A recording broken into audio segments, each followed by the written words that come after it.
Have you met that one person? If I'm not one person, because let's normalize this. We are attracted to many people. We're attracted to more than one person per time. Can we talk about life, love, and relationship? Can we talk about... Hi guys, welcome to today's episode of Life, Love, and Relationships. Today's topic is really interesting. Love and chemistry. Have you met that one person? If I'm not one person, because let's normalize this. We are attracted to many people. We're attracted to more than one person per time. And that's why there's a school of thought that erroneously believes that polygamy is okay. You can be attracted to many people, but you do not have to explore relationships with all of them. That's where the difference lies. Let's normalize it. You can be married and be attracted to other people. Not just as a man, because we tend to think that it is only men that has this polygamous nature. Women too are attracted to people other than their husbands, other than their boyfriends and spouses. But it is what you do with that attraction that matters.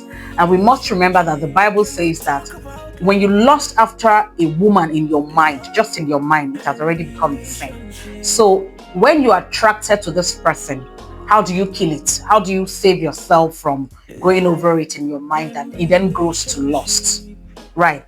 So yes, have you met people that, there's just an immediate spark?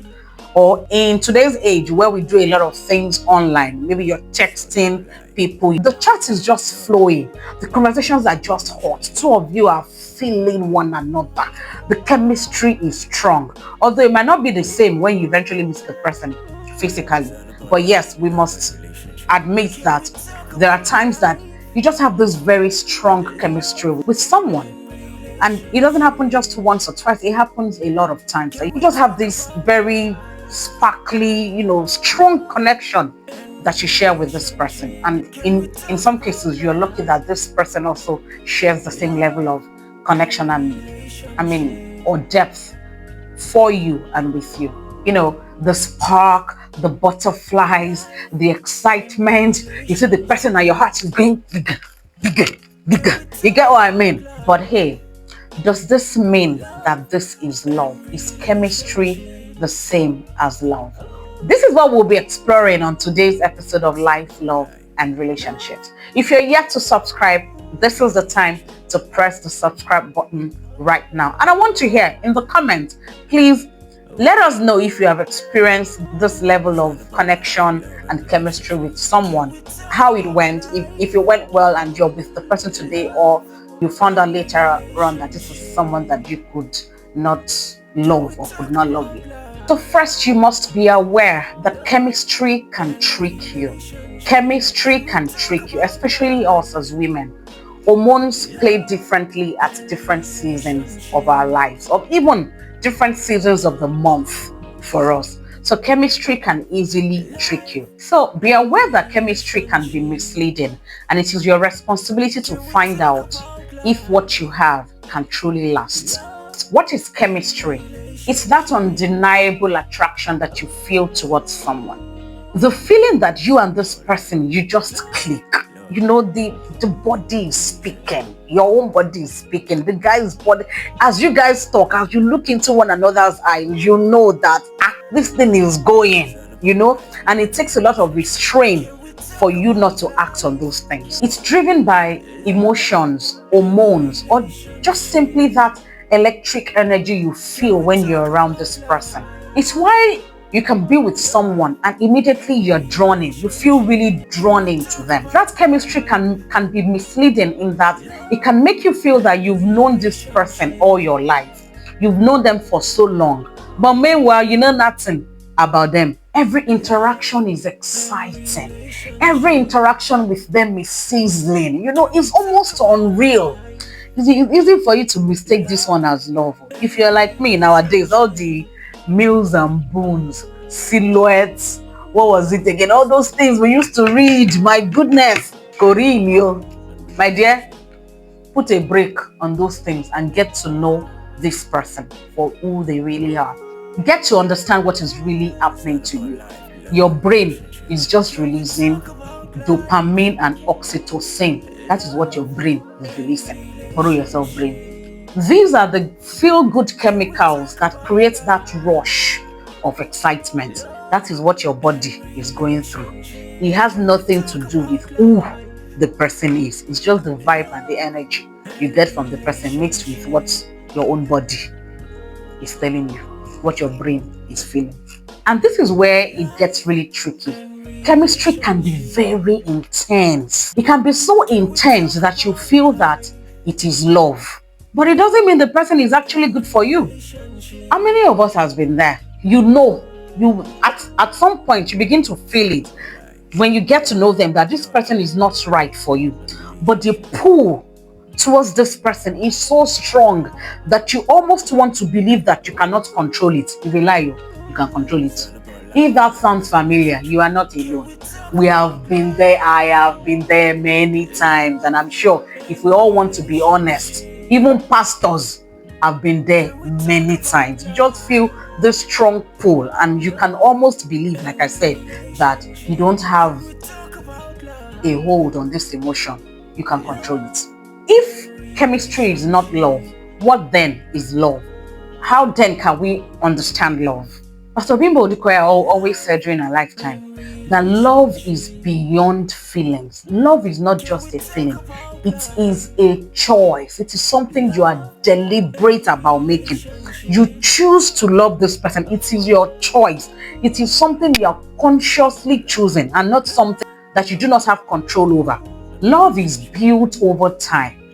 It is something as you get to know the person, you decide whether this is person you want to choose to be with. All the things you know about them, their character, their belief system, how they lived their lives. Is this somebody you want to be with? It is a conscious decision you make.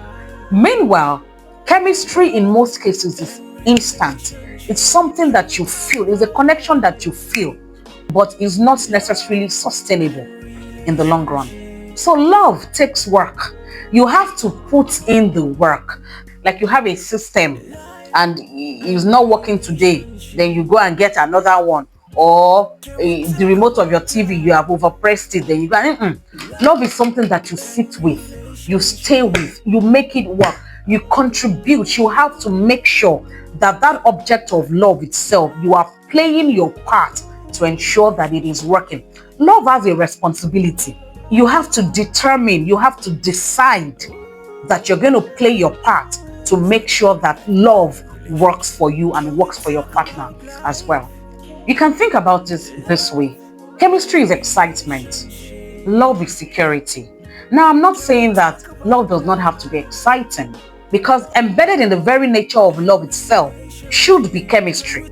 So I'm not saying that love should not be exciting, but what should most times have in chemistry is all excitement. But love should give you, yes, excitement as well, but also security. You should feel safe within the boundaries of this love relationship that you have. Chemistry is unpredictable. Love is consistent. Love shows up in a particular way every time. Chemistry can depend on how you feel, can depend on the mood that you're in. But regardless of how you feel, regardless of the mood you're in, showing love to this person should be consistent. Love is always consistent. Chemistry is emotional eyes. You know, your emotions are at the peak. Every other thing is blurry because there's just so much razzmatazz going on in your body. Chemistry is most times a thing of your body, and you can mistake it to also think a thing of your heart. Love, on the other hand, is emotional safety. Love is something your heart feels good about, not just only excited about. Love is something that gives you a measure of safety. You just feel safe with this person. You know that this is something that you're consciously choosing to do. Over time, it is certain that chemistry will fade and love will grow. And that's why sometimes you can see that as married couples, sometimes you're not even actively having sex.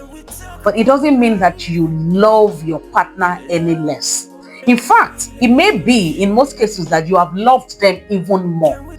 But paparazzi are just sizzled down because life is lifing, right? So chemistry fades, but love will always grow. There's a difference between infatuation and deep connection. So see it as this way, as infatuation and somebody that you choose to deeply connect with because you want to get to know them for who they really are. It's a choice. You may be deeply attracted to someone in a crazy manner, but do you trust them? Can you truly say that you trust this person? Can you rely on them? Can you rely on this person? Do they show up for you when it really matters? I'm not saying when they need to, get something going for themselves, but when it really matters, are they always there for you? Now, here's the real question. Can we have both? Chemistry and love. Can we have both? The short answer is not necessarily. But the truth is, we all want both. It's just a sweet thing to have. It makes the body feel good. We all want both. We all want both. The best relationships, actually, to be honest, have both chemistry and love. But again, not everybody is lucky to have both.